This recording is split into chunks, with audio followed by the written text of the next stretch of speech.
Welcome to the 18 plus hair expert lab. بصي بقى يا دكتور، النهارده هتكلم معاكي عن العدو الاكبر لينا كلنا، ستريس والاجهاد. عدو ما نقدرش نتخلص منه. بيجي لنا ساعات كده شعرنا فجاه يقع بشكل كبير جدا وكتير وما بنبقاش عارفين ايه السبب.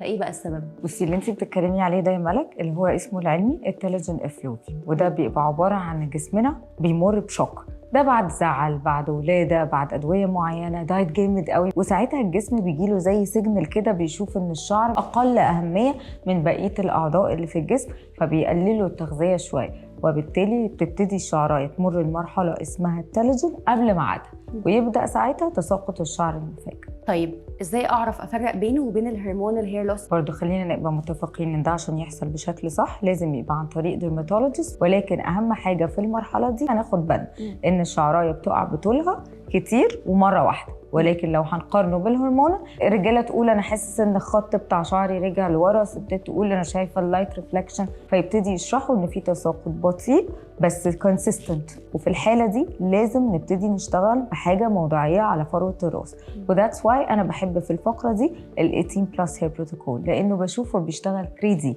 هو فيه الار سي بي 9% كومبلكس. كومبلكس ده فيه 3 حاجات: بريدنسيل، كابكسيل، وبروكابيل. كل واحده فيهم بتشتغل على حاجه في الشعرايه. من توب اوف دول بقى في حاجه انترستنج جدا، وهي الكورين ماتشا. انت عارفه الماتشا دلوقتي ازاي مهمه، منتشره بالظبط. بس حقيقي المره دي هي الفكره فيها to the point مع العناصر التانية، يدخل الشعرايه من التلجن تاني للانجن، فتبتدي تنمو من اول وجديد. كده بشكل واضح وصريح موضوع الشعر والستريس ده محتاج تدخل طبي وعلمي، مش الوصفات اللي بنعملها في البيت طول الوقت وكده بس. ازاي اعرف الهير لوس اللي عندي ده بيبقى اجهاد وستريس وكده ولا حاجه تانية؟ فجأة مثلا حصل لنا حدث أو حاجة زعلتنا، بعد 3 شهور بيبتدي يحصل التساقط دوت، هو ده التلجن افلوفيوم، وساعتها لازم نبتدي نشتغل بحاجة موضعية.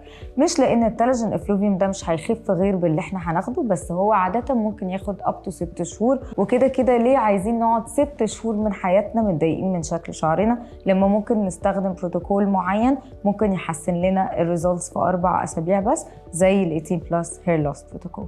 شكرا يا دكتور. ثانك يو.